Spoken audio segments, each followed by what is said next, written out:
গোরস্থানে একটু মাটি বায়না করে রাখে রে, গোরস্থানে একটু মাটি বায়না করে রাখ।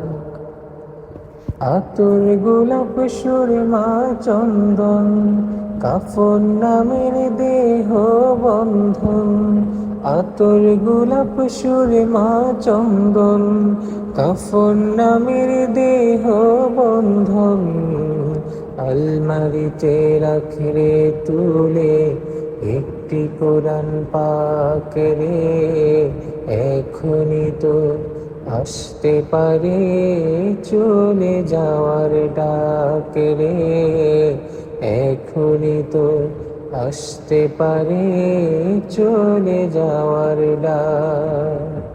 গোরস্থানে একটু মাটি বায়না করে রাখে রে, গোরস্থানে একটু মাটি বায়না করে রাখ।